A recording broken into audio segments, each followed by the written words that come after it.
요한일서 오늘 본문을 모두 마치는 자리가 되겠습니다. 요한일서 하면 이 3서가 같은 공통점을 가지고 있지만은 사랑의 사도가 오늘날 21세기에 사는 저와 여러분들에게 전해주시는 말씀이자 당시에 그렇게 주를 믿었던 하나님의 자녀들에게 하시는 말씀과 동일한 말씀이다라고 말씀드릴 수가 있겠죠. 자, 오늘 본문의 말씀을 보면은 13절 아주 의미심장한 말씀으로 또 시작을 합니다. 내가 하나님의 아들의 이름을 믿는 너희에게, 그렇죠? 아들을 믿는다. 하나님께서 보내주신 아들을 믿는다. 그 아들이 바로 예수 그리스도입니다. 예수를 믿는 너희들에게 이 편지를 쓰는 목적을 분명하게 이렇게 말씀해 주고 있죠. 그리고 이것을 쓰는 것은 너희로 하여금 너희에게 영생이 있음을 알게 하려 함이라. 우리가 예수를 믿어도 우리가 우리 삶에 영생이 뭔지, 이 영생이 뭘까? 우리 첫사람 아담과 하와가 선악과를 따먹고 영생할까 하노라라는 마음을 가지고 선악과를 따먹었습니다. 이 영생이라는 것이 우리 인간에게 있는 아주 독특한 그런 하나의 본질적 의미를 가지고 있다고 볼 수가 있겠죠. 우리가 육신으로만 사는 것이 아니라 영으로 우리가 세상을 살아가게 되는 거죠. 그리고 마지막 때에 우리가 부활을 한 부활체로서 영생을 가지고 육신과 영혼이 다시 한번 우리가 소생함을 얻고 부활체로서 하나님 나라의 영원한 그런 생명의 존재로 우리가 함께 누리게 되는 기쁨이라는 거죠. 생명이라는 거죠. 이것이 우리에게 즉 선물입니다. 영생을 얻었다는 것은 선물입니다. 여러분, 세상에서 가장 기쁜 선물이 어떤 것이라고 생각을 합니까? 세상에서 가장 기쁨, 그 기쁨의 선물이 뭐라고 생각을 합니까? 제가 소학교 소실적에 그 국민학교를 다닐 때는 나의 가장 기쁨은 무엇이었느냐? 학교가 이제 끝나고 1학년이니까 4시간 정도 하잖아요. 그리고 선생님이 학교 급식소에서 쟁반만한 큼직한 빵을 여러 개 갖다가 칼로다가 아주 정확하게 잡습니다. 그리고 이제 아이들을 1번부터 앞줄부터 나오라고 해가지고 아이들을 빵을 자른 그 옥수수 빵을 한 덩어리씩 받아가지고 그 가방 그 보자기 속에 넣어가지고 집으로 돌아가는 거죠.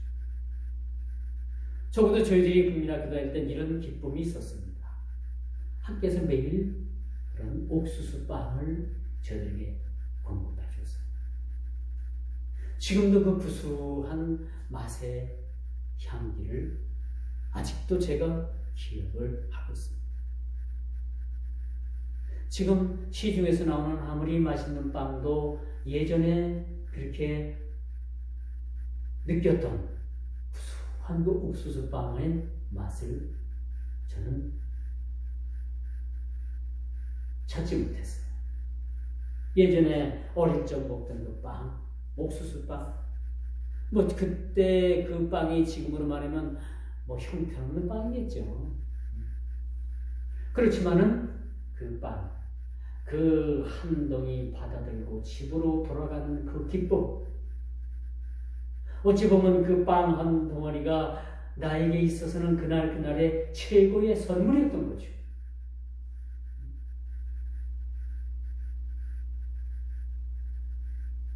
또 동네 엿장수 아저씨가 호박엿을 팔라고 그러면 이것저것 집에 있는 헌고무신이나 할머니, 어머니가 빚어가지고 그 머리카락 많은 거나 여러 가지 또 마늘이 엮지 못할 그 마늘이 머리가 떨어졌다 해가지고 엮지 못하는 그런 마늘이 그런 걸 가지고 가가지고 엿을 바꿔 먹었어요. 근데 이 엿장수 아저씨가 엿만 파느냐? 장난감, 자동차, 찝차 그런 군용차 장난감을 팔러 다녔어요. 좀 비쌌습니다. 그래서 몇 번 올 때마다 그것에 대한 그 장난감에 대한 군침만 흘렸죠. 아, 저거 가지고 싶다. 근데 뭐가 있어야지. 엿을 사 먹는 것보다도 훨씬 더 많은 것을 지불해야지만이 그 장난감을 샀기 때문입니다. 근데 어느 한 날 그 장난감을 실제로 샀어요.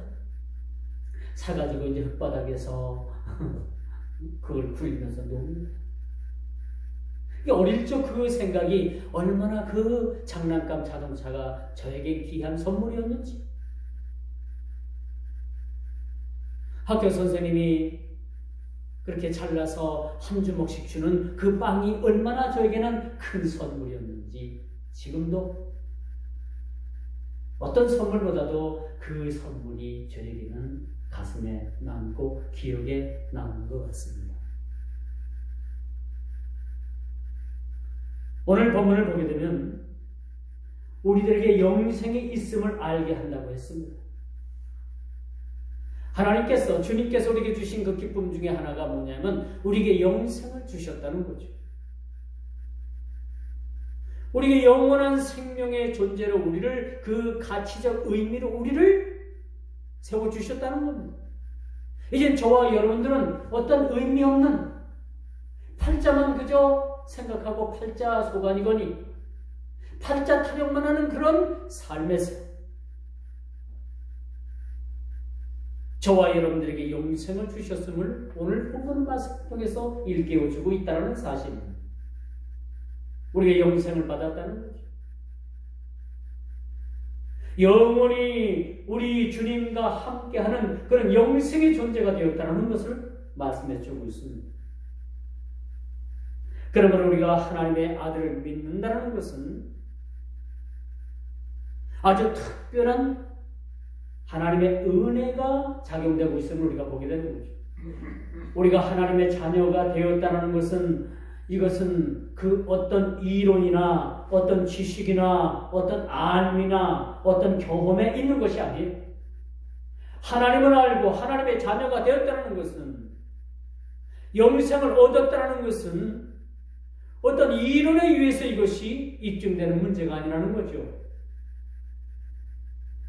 여러분, 과학은 이론으로 입증이 되어야 되는 거예요. 이게 과학입니다. 그러나 우리가 하나님을 믿고 신앙을 가졌다는 것은 어떤 이론적인 가치로 인해서 이것이 증명되는 것이 아니라 우리가 어떤 경험적으로 우리가 이것이 증명되는 것도 더더욱 아니라 아주 하나님의 특별한 은혜라는 사실을 우리가 알게 되는 겁니다. 하나님의 자녀가 되었다는 그 사실만 그 자체만으로도 우리는 하나님의 특별한 존재라는 사실들을 우리가 기억을 해야 되는 것이죠. 그래서 우리가 하나님의 아들을 믿고 알게 된 것은 그 어떤 이의 어떤 이들의 권유에 의해서도 아니에요. 솔직히 얘기해서 전도자들의 입을 통해서도 아닙니다. 그럼 우리가 하나님을 알게 되었다는 것은 뭐냐? 하나님의 자녀라는 것은 뭐냐? 하나님께서 우리에게 주신 영생이 무엇이냐? 이것은 하나님과 우리와의 관계, 저와 여러분들의 관계, 그 관계가 아주 특별한 관계라는 얘기죠. 은혜로만이 설명이 되는 거죠. 은혜 아니면 결코 이것을 우리가 설명할 수 없다는 사실들을 우리가 깨달아 알아야 되는 것입니다. 그 이해로 우리가 하나님께서 우리를 만세전부터 택하셨죠. 우리가 어머니 뱃속에 있기도 전에, 우리가 세상에 나오기도 전에 이미 하나님께서는 우리를 택하시고 예정하셔서 성령님의 역사와 공작에 의해서 우리가 하나님의 자녀가 된 겁니다. 하나님께서 우리를 택하셨어요. 우리가 예수를 믿어서 우리가 하나님의 자녀가 된 것이 아니라 이미 하나님께서는 우리를 택하시고 하나님의 예정 가운데 우리를 하나님의 자녀로 세워주셨다는 사실들을 우리는 믿게 되는 거죠. 그래서 우리가 전적으로 예수를 믿는다는 것은 나의 힘반 하나님께서 우리에게 주신 은혜 반 그게 아닌 거죠. 우리가 하나님의 자녀가 되고 하나님의 자녀로서 우리가 영생을 얻고 또 우리가 예수 그리스도를 우리가 구주로 영접하고 하나님을 아버지라고 우리가 믿는 그 자체가 뭐냐? 그것은 말할 수 없는 하나님의 은혜라는 거예요. 이걸 어떤 이론이나 과학으로 우리가 입증되는 것이 아니라 특별한 하나님의 은혜임을 우리 모두가 다 같이 깨달아 알게 되는 것입니다. 그러므로 이제 우리가 하나님의 자녀가 된 하나님의 백성들은 어떻게 살아야 되느냐? 지금까지는 내 마음대로 내 뜻대로 내 행위대로 살았다고 하지만은 이제부터는 여러분들이 하나님의 말씀에 입각해서 하나님의 자녀로서 우리가 어떻게 살아야 되느냐? 내 중심이 아닌 하나님의 중심으로 우리가 세상을 살아가게 되는 거죠. 그렇지 않겠습니까? 예수를 믿기 전에는 내가 믿음이 없고 내가 하나님을 잘 모를 때는 내 중심대로 살아가게 됐던 거예요. 내 생각대로 살게 되었던 거예요. 그러나 이제는 뭡니까? 이제는 하나님의 자녀가 되었고 내 삶이 아니고 나를 구속하시는 그 하나님이 계시고 내 인생이라고 내 인생이 아니고 그렇다면 내 이 인생, 이 내 삶은 누구 중심으로 살아야 되느냐? 주인 대신 하나님 중심으로 우리가 세상을 살아가야 된다는 것을 여러분들에게 말씀드릴 수가 있습니다. 저는 이런 1년 과정을 보면서 이론과 경험을 떠나 하나님의 특별한 은혜 아니면 설명드릴 수 없다는 것, 우리가 예수를 믿는다는 것 자체 아주 단순한 것 같지만 우리가 크리스찬이고 내가 예수를 믿고 내가 교회를 다니고 신앙생활을 하고 이런 자체가 어떤 의미로 보면 아주 단순한 것 같지만은 이런 단순한 의미적인 의미를 우리가 따져본다면 이것이 결코 단순한 것이 아니란 얘기죠. 모든 것이 내가 한 것이 아니라 하나님께서 함께 하셨고 하나님께서 하셨고 하나님께서 주관하셨고 하나님 뜻 안에서 우리가 하나님의 역사 안에서 하나님의 역사의 진행 과정에서 우리가 있게 됐다는 사실을 우리가 알게 되는 것입니다. 그러면 우리가 하나님의 아들을 믿는다는 것은 저와 여러분들을 향한 하나님의 사랑의 극치죠. 그렇죠? 우리가 하나님을 믿고 하나님을 알고 예수 그리스도를 주로 영접을 하고 성령께서 내 마음에 오시고 비록 우리가 이 땅을 밟고 살지만은 언젠가는 우리는 이 땅을 떠나서 하나님 나라의 백성으로서 살게 될 것이고 이 땅을 살아가지만 우리가 동시에 하나님 나라 백성이라는 사실들을 우리가 알고 자각하고 살아가게 되는 거죠. 그리고 이 모든 우리가 신앙생활을 하면서 지금까지 지내온 사실들을 보면서 우리가 생각할 수 있는 그 단 한 가지는 뭡니까? 우리를 향한 하나님의 그 사랑이 우리를 향한 그 하나님의 사랑의 극치를 우리가 발견하게 되는 거예요. 하나님께서 우리를 사랑하시는 것이 그냥 보통으로 사랑하시는 것이 아니에요. 하나님의 극치를 하나님의 사랑의 극치를 보여주시는 것이 뭐예요? 바로 예수 그리스도의 십자가의 죽으심입니다. 이것이 하나님께서 우리를 사랑하신 하나님의 극치를 우리에게 보여주는 거예요. 이것으로 하나님의 사랑을 우리에게 증명해 보여주시는 겁니다. 어떻게 증명하셨느냐? 독생자 예수 그리스도를 십자가에 못 박기까지 우리를 사랑하신 그 하나님의 사랑을 저와 여러분들이 깨닫고 느끼고 경험하게 된다는 사실을 여러분들이 믿어야 되는 것입니다. 그렇다면 오늘 13절에 보니까 또한 영생을 선물로 주셨어요. 영생. 이제는 하나님의 자녀가 되었을 뿐만 아니라 이 땅에서만 우리가 예수 믿고 이 땅에서만 하나님을 아버지라고 부르고 이제 죽으면 모든 것이 끝난다? 우리가 기껏 살아야 90, 100살 요즘 과학이 좋고 의술이 좋아서 100세까지 이상을 사신다고 합니다만 예를 들어서 우리가 120년을 산다고 합시다. 120년 동안 우리가 살다가 죽으면 모든 것이 끝난다면 이건 너무나도 허무한 거 아닙니까? 그렇죠? 그런데 하나님께서는 우리에게 영생을 주시고 우리의 그러한 나이의 연수와 상관없이 영생을 우리에게 허락해 주셨다는 거예요. 영생. 영생을 받은 자들에게는 죽음이라는 것은 없습니다. 죽음은, 이 땅에서의 죽음은 우리가 그리스도인으로서 다시 새 삶을 시작하는 하나의 출발점이라고 우리가 볼 수가 있겠죠. 영생을 선물로 주시다. 우리 한번 생각해 봅시다. 지금까지 여러분들이 살아오면서 크고 작은 선물들을 받아볼 수도 있었고, 또 선물을 여러분들에게, 다른 분들에게 또 선물을 주신 적도 있었을 거고, 그렇죠? 주고받은 선물 한번 생각해 봅시다. 어떤 선물이, 제가 소실적에 받은 선물에 대해서 여러분들에게 초대도 말씀을 드렸습니다만, 어떤 선물이 여러분들에게 가장 인상에 남고 기억에 남는가 한번 생각해 보십시오. 그러나 여기에 하나 더 해서 여러분들이 지금까지 주고받은 선물보다도 가장 고귀하고 가장 여러분들이 귀한 선물을 받았는데, 그것은 하나님께서 여러분들에게 선물로 영생을 주셨다는 겁니다. 믿으시면 아멘. 이렇게 하나님께서 그 아들 예수 그리스도를 통해서 우리에게 영생을 주셨다는 것은 이게 아무에게나 주시는 것은 아니지. 하나님과 함께 할 수 있는 영생을 주신 그런 우리 택한 하나님의 백성이 있는가 하면, 영벌에 처하기 위해서, 영원히 꺼지지 않는 그 불못에 던지기 위해서, 심판을 받기 위해서 그렇게 세워진 존재들도 있다는 사실을 여러분 기억을 해야 합니다. 우리 주님 오시면요,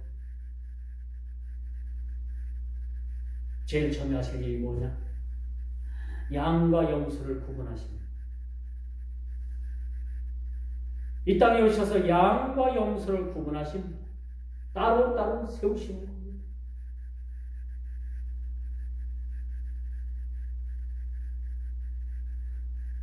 여러분이 어느 쪽에 서 있든 간에 주님은 오셔서 그 일을 행하실 겁니다.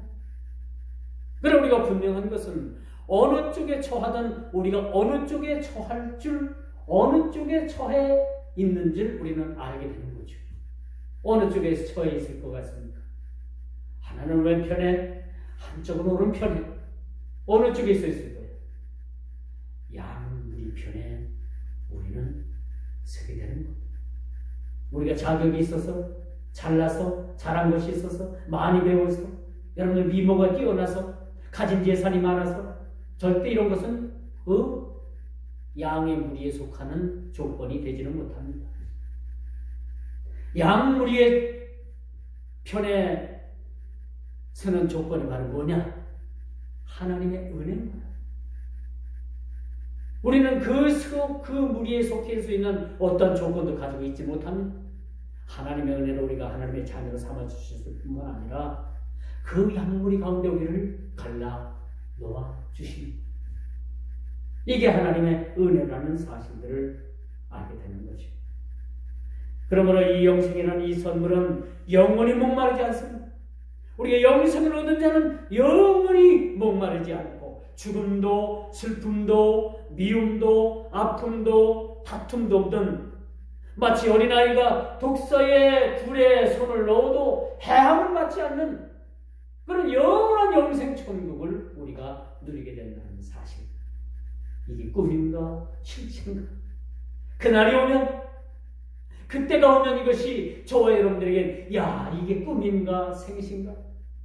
내가 이 땅에서 참 예수를 믿어도 참 그렇게 잘 믿지는 못했는데, 주님 보시기에 만족을 드리지 못했는데 나 같은 사람이 하나님의 자녀가 되었단 말인가? 그런 놀람이 여러분들이 있을 거예요. 여러분, 저와 여러분들이 천국 가면 가장 놀랄 일이 뭔지 압니까? 저와 여러분들이 천국 가서 가장 놀랄 일이 뭐냐? 뭐라고 생각을 합니까? 나 같은 사람도 천국에 올 수 있었던 말입니다. 그걸 깨닫게 되는 거. 그걸 깨닫게 되는 거. 저와 여러분들의 실상은 뭐예요? 이래가지고 천국 가겠나? 이래가지고 천국 가도 참 부끄러운데, 그런 생각을 가지고 있지만은, 여러분들이 하루아침에 이제 어느 날 잠에서 딱 깨어 눈을 딱 뜨면 뭐예요? 나 같은 사람도 천국에 올 수 있겠는가라는 그런 놀라움 속에서 천국의 아침을 맞이하게 될 겁니다. 천국에 오면 가장 놀랄 일이 또 하나 있다고 하잖아요. 내가 천국에 왔다는 것이 가장 놀라운 일이에요. 그 다음에 천국에 와보니까 보일 사람이 안 보여. 그 사람은 꼭 천국 갔을 텐데 하고 아무리 봐도 눈을 씻고 봐도 그 사람이 안 보여. 그게 두 번째로 놀랄 일이랍니다. 세 번째 놀랄 일, 저 사람은 지옥 갈 사람이라고 그렇게 모든 사람이 다 그렇게 낙인을 찍었던 그 사람이 천국에 와 있는 거예요. 그게 놀랄 일이랍니다.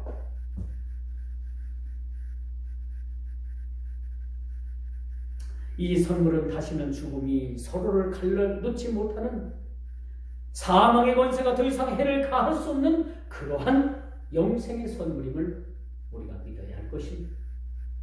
그러면 저와 여러분들이 영생을 얻은 자들이죠. 그렇죠? 영생을 이미 얻었어요.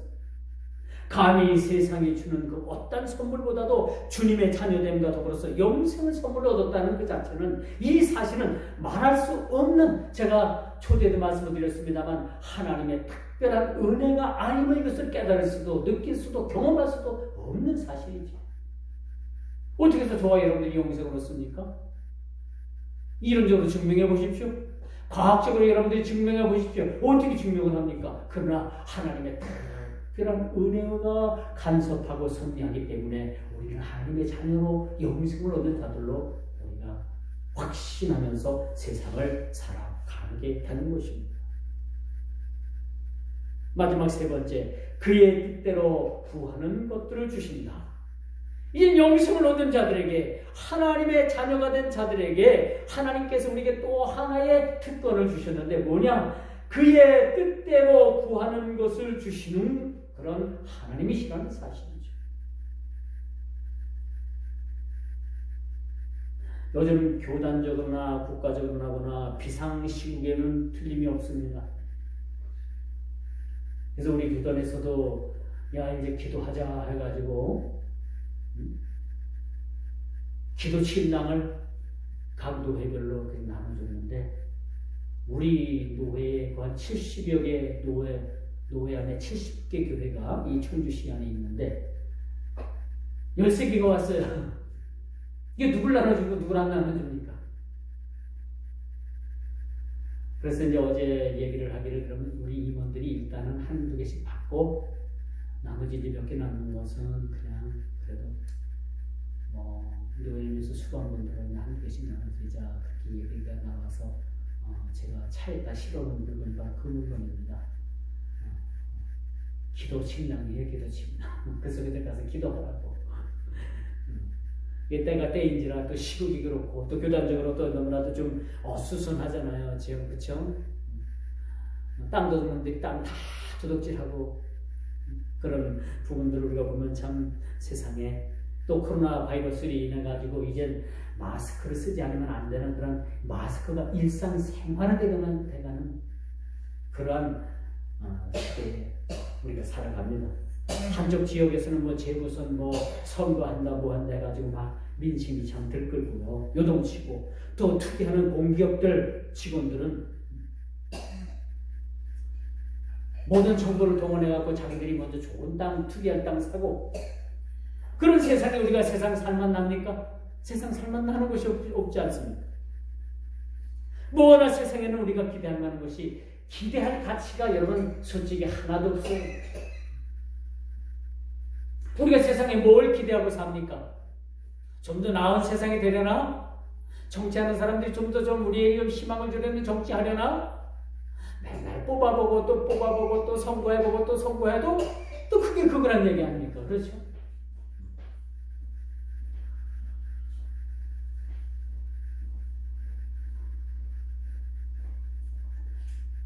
오늘날 우리 그리스도인된 저와 여러분들은 무엇을 위해서 기도해야 하는가?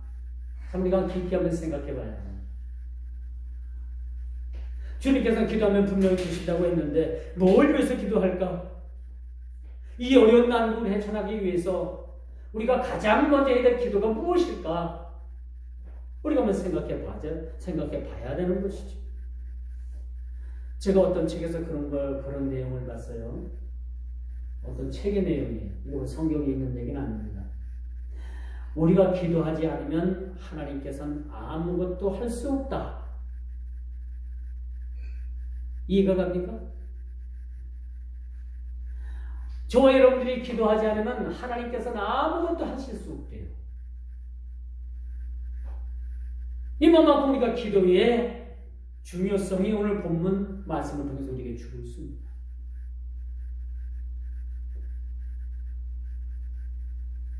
좀 과장된 말씀 같지만 그만큼 지금 현실은 기도가 절실하다는 그런 이야기를 우회적으로 표현한 말씀이라고도 우리가 볼 수가 있습니다. 지금 저와 여러분들이 가장 시급한 기도의 제목이 뭡니까? 가장 먼저 우리가 풀어야 될 기도의 제목들이 뭡니까? 뭐라고 생각합니까? 나라 민족이 통일되기 위해서 통일을 대해달라고 먼저 기도합니까? 여러분 자녀들이 잘 되게 달라고 자녀들을 위해서 먼저 기도합니까? 우리 교회 부흥되게 달라고 우리 교회 부흥을 위해서 먼저 기도합니까?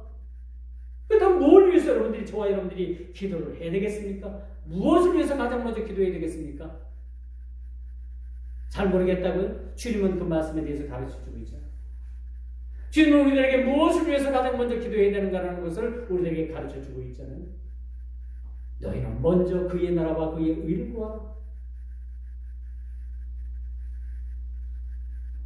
십자가를 지고 가시는 예수님의 뒤를 따르는 여인들을 보고 뒤를 돌아보시면서 예수님께서 뭐라고 말씀하십니까? 예루살렘의 딸들아, 나를 위해서 울지 말고 너희와 너희 자녀를 위해서 울라. 기도하라는 얘기입니다. 다시 말씀드려서 우리가 저와 여러분들이 모든 걸 알고 있지만은 기도하지 않으면 우리가 기도하지 않으면 하나님께서도 아무것도 하실 수 없다는 얘기입니다. 저와 여러분들이 기도해야지만이 하나님께서 그 기도를 통해서 기도의 응답을 주시기 위해서 하나님께서도 일을 하신다는 겁니다. 좀 우회적 말씀 같지만은 사실인 거예요. 그리고 우리가 나보다 남을 위한 중보의 필요성을 위해서 우리가 기도해야 되는 거죠. 주님께서는 우리가 어떤 기도의 내용을 드리든지 다 듣고 계시고 잘못된 기도도 다 듣고 계시고 여러분들이 참 어렵게 하는 기도도 다 들어주시고 다 듣고 계시고 주님은 기머거리가 아니고요 눈먼 장님이 아니고요 말 못하는 그런 벙어리가 아니시고 우리 그리스도인들의 최대의 악은 기도하지 않고 모든 것이 잘 되는 거예요. 우리 그리스도인들이 패망의 지름길로 가는 길, 우리 그리스도인들이 망하는 길로 가는 길은 어떤 거냐? 기도하지 않고 다 잘 되는 게 망해 가는 길이라는 거예요. 좀 이상하죠? 이해가 안 가죠? 기도하지 않고 잘 되는 게 우리들 향한 하나님의 가장 큰 저주라는 사실을 우리가 알아야 되는 거죠. 기도하면서 잘 되는 거, 평탄한 거, 좋은 겁니다. 근데 기도도 하지 않는데 막 다 잘 돼. 모든 것이 형통해. 이게 복이 아니라는 거예요. 이게 망하는 길로 가는 길이라는 사실을 우리가 알아야 됩니다. 오늘 본문 말씀도 그런 말씀 내용이죠. 그 16절 이후에 나옵니다만 여러분들 한번 읽어보십시오. 거기서 또 하나님께서 들어주시는 기도가 있고 안 들어주시는 기도가 있고 우리가 해야 되는 기도가 있고 안 해야 되는 기도가 있다고 그렇게 말씀해 주고 있어요. 그러므로 우리가 사망의 길에 서 있는 나의 형제를 위해서 기도해야 합니다. 그의 뜻대로 하는 기도는 하늘 문을 여는 열쇠가 되는 내 형제를 위해서 기도할 때, 아픈 사람을 위해서 기도할 때, 문제가 있는 일을 위해서 기도할 때 그 기도를 통해서 하나님께서는 하늘문을 여신다는 겁니다. 하늘문을 여는 열쇠가 뭐라고요? 기도예요. 기도밖에 없다는. 죄를 지어도 용서를 받을 죄가 있고요, 없는 죄도 있다고 하는 이 말씀은 우리가 한번 잘 기억해 들어야 합니다. 어떤 주석가들은 용서받지 못할 죄가 간음죄, 살인죄, 아주 흉악죄를 그렇게 이야기합니다. 그렇게 얘기하는데 신약성경 어디를 찾아봐도 그런 얘기는 없고, 용서받지 못할 죄가 뭐냐? 거짓 사도들, 교회 안에 들어와서 가짜 거짓말하는 악령들의 무리들, 성령을 속이는 그런 죄악들, 이런 것들에 대해서는 용서받지 못하는 죄라. 오늘 본문 사도도 그런 의미에서 이런 자들을 위해서 너희들이 기도하지 마라. 시간 낭비야. 그런 말씀을 이 시간 주고 있습니다. 우리가 기도를 해도 어떻게 기도해야 되는가, 무엇을 위해서 기도해야 되는가라는 것을 오늘 본문은 우리들에게 그 가이드라인을 제시해주고 있다는 겁니다. 이제 말씀의 결론을 맺습니다.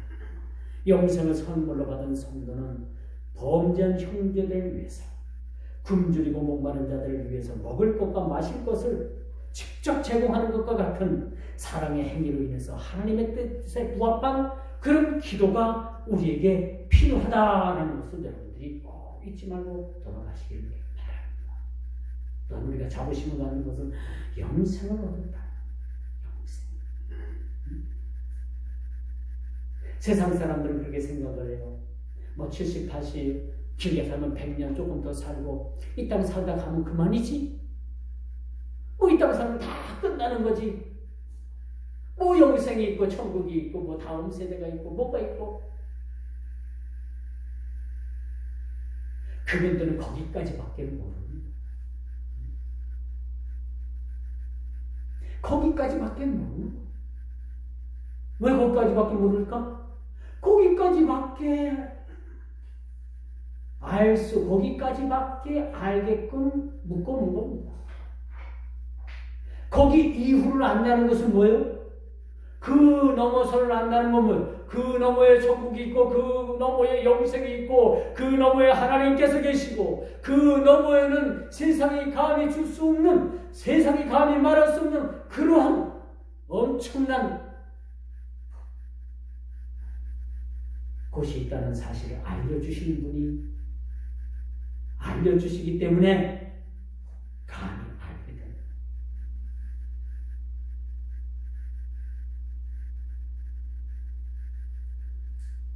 보통 이 우주에 이 지구만한 이러한 이 우주 가운데 떠 있는 이 물체가 발견된 것만 해도 지금 7만 개가 넘대요. 지구만한 이 사이즈, 이 지구만한 이런 모형을 가지고 있는 이 우주에 존재하는 이 물체가 지금 현재 발견된 게 7만 개 정도 된답니다. 맞죠? 우리는 지금 발견된 거 7만 개 아는 범위 내에서 이 지구 안에서 사는 거예요. 7만 분의 1 가운데 우리가 이 안에서 사는 겁니다. 그렇다면 발견되지 않고 이것보다도 훨씬 더 크고 큰 광활한 이 우주의 세계에 무엇이 있는지 감히 우리가 어찌 다 알겠습니까? 그곳에는 천국이 있고, 그곳에는 우리가 알지 못하는 그런 현실적 그런 존재하는 것들이 함께 공존하고 있다는 사실 우리가 믿어야 할 겁니다. 이러한 존재, 그러면 우리가 기도를 통해서 범죄한 형제의 죄의 고백의 필요성과 서로의 용서의 필요성을 확인하면서 우리가 살아가게 되는 거죠. 우리는 너무나 나약한 존재 아닙니까?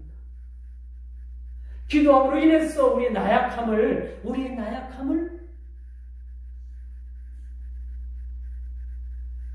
우리가 커버 나갈 수가 있어요.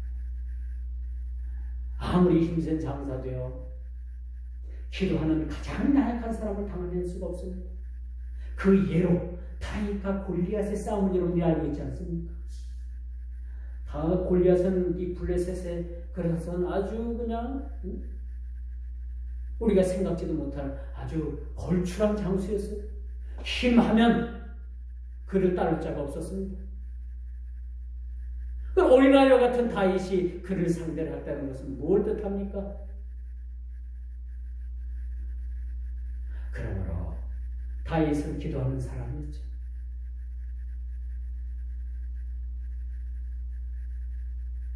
우리가 이 거친 세상, 죄악 세상, 이 죄 많은 세상을 우리가 해치고 이기고 나아갈 방법 하나는 기도하는 방법밖에 없다. 라는 사실 여러분 기억하시고, 우리가 왜 기도의 필요성이 오늘 필요한다는 것을 오늘 본문 21절의 말씀까지 그렇게 말씀해 주고 있습니다.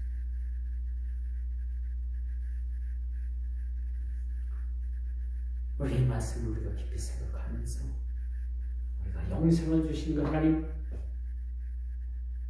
기도의 필요성을 우리에게 역사해 주신 그 하나님, 그 영생을 선물해 주신 그 하나님을 우리가 깊이 생각하면서 이 주간에도 영생을 선물로 얻은 그런 하나님의 자녀답게 승리하며 살아가는 우리 모든 성도들이 되기를 주님의 이름으로 축원하면서 말씀을 맺도록 하겠습니다. 기도합니다.